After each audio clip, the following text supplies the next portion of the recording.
Big changes are on the horizon for business owners, especially if you have exempt employees.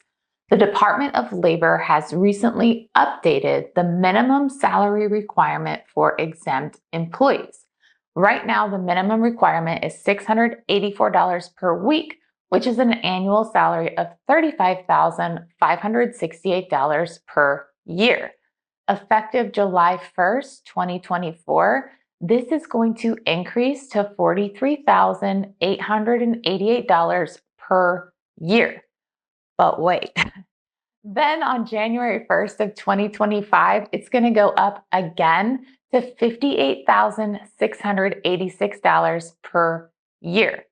Now, the new requirement effective January 1st is a 65% increase of what the current requirement is. So let's break this down a little bit. So, an exempt employee is an employee who performs job duties listed under one of the exemptions. And you can look at FLSA's fact sheet number 17A to see what those exemptions are and the job duties required for the exemption.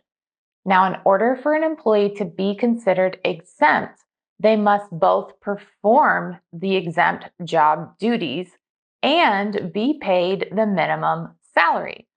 So right now, an employee performing exempt job duties making at least $35,568 per year can be considered exempt, meaning the employer is not required to track their hours, pay them overtime, or ensure that they make minimum wage. But with the increase in the salary requirement, this means that employers are going to have to review their exempt employees and decide what to do with those employees who are performing exempt job duties but making less than what will be required soon. So, one of the ways that employers can remain compliant is, of course, to just increase the wage to meet the minimum requirements. Although that's a simple task, it of course increases cost for the employer. And if you have multiple employees who are exempt but making less than the new requirement, this can be a significant increase in your payroll cost. Another way that you can remain compliant is to keep the employees at their current salary, but change them from exempt to non-exempt. This means that you will have to track the employees' hours worked, and if they work overtime, you will have to pay them time and a half for those overtime hours. But you can continue to pay them that normal salary each pay period so long as they don't work overtime. Now, of course, this may not be beneficial for the employer because now you're paying them that salary if they work less than 40 hours, but you are also required to pay them the overtime if they work it. The third option would be to change your exempt employees from salaried exempt to hourly non-exempt. Now, this would mean that they would have to track hours, they would have to be paid overtime, and they would not have any salary requirement as they did before. So again, 3 options to maintain your compliance would be number 1, increase salaries for your exempt employees to meet the new minimum requirements. Number 2, keep your employees as salaried, but change them from exempt to non-exempt, which means you're tracking hours and paying overtime. Or number 3, move your employees from salaried exempt to hourly non-exempt. This is, of course, a huge increase, especially when we're thinking about the January 1st increase. Department of Labor has proposed increases to the salary requirements several times, but they have not gone through prior to now. So as an employer, of course, you pay not only the wages for your employees, but also payroll taxes on those wages.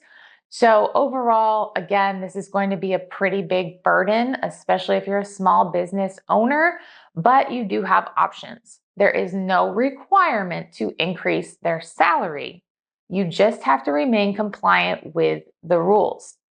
So one thing you can do is if you know approximately how many hours your employees work per week, you can take the salary amount, take the regular and overtime hours, and back into a wage, a pay rate per hour that would make the employee still earn the same amount when you're calculating and including the anticipated overtime hours that they will work.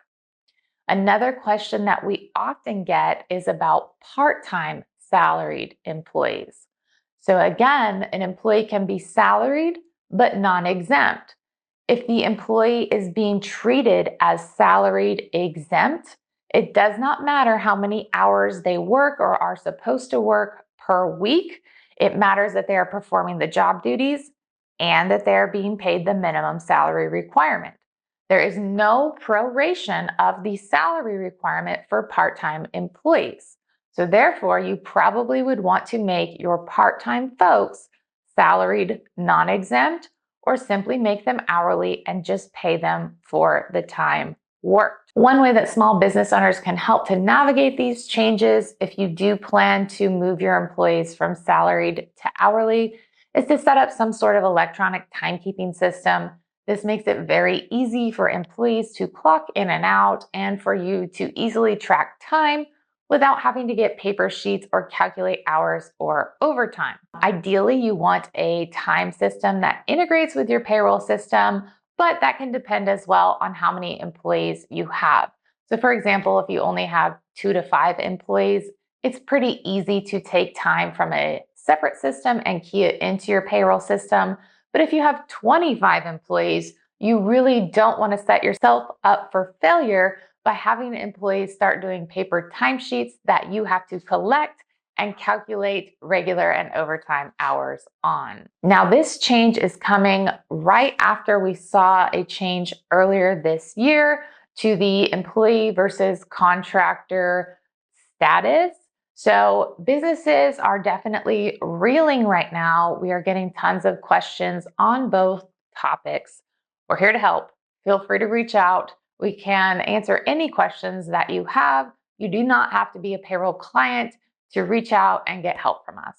You can include your comments below, or you can reach out to us online at valorpayrollsolutions.com.